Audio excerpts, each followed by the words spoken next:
Like you say, you try to go back to that more innocent way of writing, so to say. Did you pick a certain time to write the songs, or was it still that it was on the road and? Yeah, I was still on the road. I was still on the road, but now, as I told you, I kind of know how it is to be on the road, and I kind of manage my time differently. Okay. I've never put myself under pressure for writings, because it doesn't make sense. I know there's some singer-songwriters, their goal or their habit is to write one song every day or stuff like that, just to keep being creative. Maybe it's a good way. I'd rather be 3 months without writing anything and just come up with the good song. And I think, a song's getting ready, it's going through your heart, your body, your mind, and then all of a sudden it kind of rushes out and here's the song. That's how I do it, at least. So yeah, on this record, songs like Everything We Do, I wrote the verse in Berlin, the pre-chorus in Toronto, and the chorus in Los Angeles. And then you have to, put that whole thing together so it still makes sense. It's another process, but I find it interesting. Okay. What did you, doing it this way, what did you discover about yourself as a songwriter? Well, I discovered that it could be considered a little bit of a job. Okay. Because that's it. You write a verse and then you should not forget about it, It's a good verse, so you want to make something out of it. And so it's about, putting yourself into creative mode and be like, okay, I have this verse, I haven't worked on it for 2 weeks. What am I going to do with that?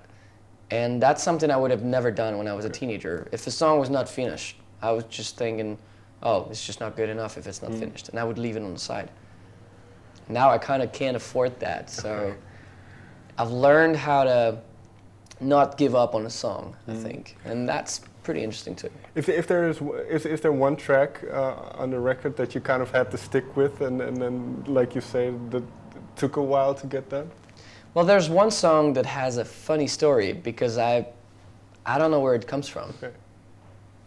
I don't remember the day I wrote it, I don't remember why I wrote it, I don't remember where I wrote it, who was there, I don't remember anything. I just know there's a song that I play not very often, and I brought it to the studio not expecting anything, just being like, this is one more song that we have. It's a song called Ain't No Love. Okay. And this is where the studio can be magic sometimes too, because it turned into my favorite song. Okay. It has a vibe that I've never had before. It's got a text that is making a lot of sense right now, maybe more than it was when I wrote it. Because I'm talking about a way of living, and my thoughts and the way I deal with life. And so it includes religion and stuff like that are a big theme right now, that have always been, but especially right now. And so yeah, that's the biggest surprise of the record for me, because I really didn't expect anything from the song, and all of a sudden it turned into my favorite song. I love playing it live. My whole band loves it. My favorite artist who had listened to it thought it was the best song I've ever written. So who is this? My favorite artist, his name's Robert Francis. Okay. He's from Los Angeles, and that's the magic of touring. I met him a couple times. We became pretty good friends, and this year I toured in March, and he was actually opening for me. Okay. So what an amazing tour, I had my favorite artist with me on tour, and that's when he got to listen to that song. I mean, he listened to the whole show, and then he came to me after the show and he was like, dude, what's that song?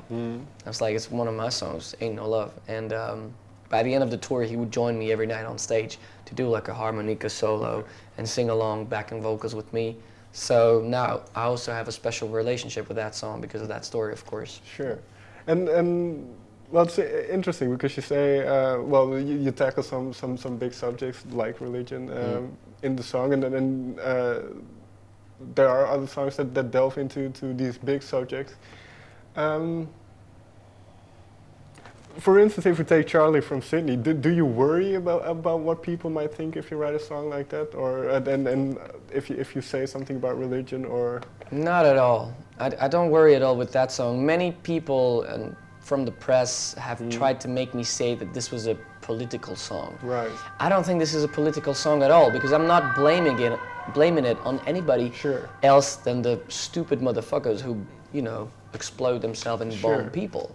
This is what I'm saying is bad, and if you don't agree with me that this is bad, I mean, it's weird.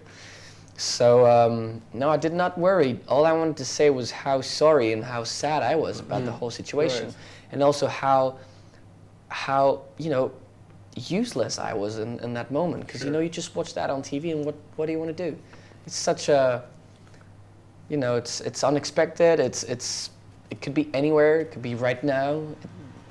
It's just, and that's what I'm saying. I'm just saying how sad and sorry I feel that this is happening. So, no, I'm not worried at all. I think, and I hoped at the time that this song would remain something concerning Sydney and the first terrorist attack in Paris Sure. at Charlie Hebdo, and then last year turned into a really dramatic year in terms of terrorism and stuff. Yeah. And I've had many comments from people who were telling me that they were listening to this song in those hard times, and that it was helping them to go through. So I think this is the role of music. The day after the Bataclan attack, I just didn't want to do anything. I just wanted to go hide in the mountains and never come down again. Sure. But then this is also when you have the important people in your life that tell you, no, dude, this is now. This is when the music's got to do its job. Music bring people together. Every night on stage, I see people from different ethnies, different religion, and they all live together, and there ain't no problem. So if it works at a concert, why is it not working worldwide? I don't know that. What is the music that you turn to in these moments when you feel helpless? Is it your own music? Is that where you get your good feeling? I never really listen to my music after Okay. it's released. Okay. Because I listen to it 1,000 times during the work in progress. And so after, when it's out, I mean, sometimes I'm in the car and I turn up the radio and my Sure. song is on, and this makes my day. But otherwise, no, I don't really listen to it. I analyze a lot of our live shows. I always go on YouTube, seek for YouTube footage from people who filmed it from the audience, because I think you can learn from it. So that's the way I listen to it. But no, when I'm deeply saddened or when I have a problem, there's a few things I like to listen. Some great artists I'm listening to most of the time is Angus and Julia Stone. I really like him. Paolo Nutini, the last record, is a killer. Mumford and Sons I really like. Sometimes just very, sometimes rock has just helped me a lot. Like I listen to a lot of Foo Fighters, for example. It's always different. I have a lot of things to listen to. Well, this is interesting. Just because like you say, Charlie from Sydney is a very sad subject. But then the music itself wasn't Sweet. necessarily sad. Yeah, it's really upbeat. sweet. So was it important to have that sense of hope, or? I think it's always been something I did. Okay. If you look on my first record, a song like Tomorrow May Not Be Better, was the most depressive song I've ever written. Right. It's just like a dark black painting. It's got the most positive vibe. Like when I play it live, I feel like I'm singing about sunsets and bunnies running in a field. Because it's got an up-tempo vibe and everybody's jumping around and literally partying on a song where I say life's shit. Right. So I think might be my thing. Okay. I don't know. Charlie from Sydney is the same. It's a very sad text, it's true, but I made a very sweet melody, and yeah, I think that's what I do. It's a sad text on a sweet melody. Might be more efficient than a sad text on a sad melody. I don't know. Just. I don't think I think that much, actually. It pops out, and here it is. Okay. Last question. Your album, it's kind of re-releasing because it's been done for a while. Does it feel like starting over now? Every day feels like I'm starting from the scratch Okay. again. And I think it's great, you know, it's just, the album was released a year ago in Switzerland first, and in other countries like I think Canada and Japan. And now we're doing a worldwide release, 30th September. I'm really happy about it. I'm from Switzerland. We're not supposed to be or known as a music country. So as a Swiss artist, that we get this opportunity to travel that much and get such a great exposure for that record is cool.